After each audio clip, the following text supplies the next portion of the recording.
আমরা বর্তমানে দাঁড়িয়ে আছি মেহেন্দিগঞ্জ সাদিকপুর নদীর পাড়ে। আপনারা আমার পেছনে দেখতে পাচ্ছেন, নদীর তীব্র ভাঙন থেকে এই জনপদকে রক্ষায় কি বিশাল কাজ চলছে। প্রতিদিন হাজার হাজার জিও ব্যাগ এখানে স্থাপন করা হচ্ছে। আজ আমরা গ্রামের গল্প থেকে আপনাদের ড্রোনের মাধ্যমে দেখাবো এই কর্মযজ্ঞের পুরো চিত্র। চলুন দেখে আসি। আপনারা দেখতে পাচ্ছেন, মেহেন্দিগঞ্জের এই সাদিকপুর নদী একসময় মানুষের মনে শুধু আতঙ্ক ছড়াত। বর্ষা এলেই ভাঙনের ভয়ে নির্ঘুম রাত কাটাত নদীপাড়ের মানুষ। কিন্তু এখন চিত্রটা ভিন্ন। নদী ভাঙন রোধে সরকারি উদ্যোগে এখানে নেওয়া হয়েছে এক বিশাল পরিকল্পনা।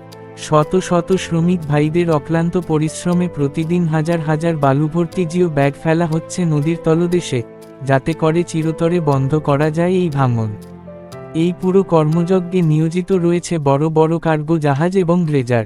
নদী শাসন বা এই নদী রক্ষা বাঁধের কাজ মোটেও সহজ কোনো বিষয় নয়। তীব্র স্রোতের বিপরীতে দাঁড়িয়ে এই বিশাল ও ভারী বস্তাগুলো নিখুঁতভাবে ফেলা হচ্ছে। স্থানীয় মানুষদের সাথে কথা বলে জানা গেছে, এই বাঁধটি সম্পন্ন হলে শুধু সাদিকপুর নয়, আশেপাশের কয়েকটি গ্রামও নদী ভাঙনের হাত থেকে রক্ষা পাবে। নদীর এই রূপ আর গ্রামের মানুষের বেঁচে থাকার এই লড়াই সত্যিই আমাদের অনুপ্রাণিত করে। মেহেন্দিগঞ্জের এই সাদিকপুর নদী পাড়ের এই দৃশ্য এবং মানুষের ব্যস্ততা আপনাদের কেমন লাগলো তা অবশ্যই কমেন্ট করে জানাবেন।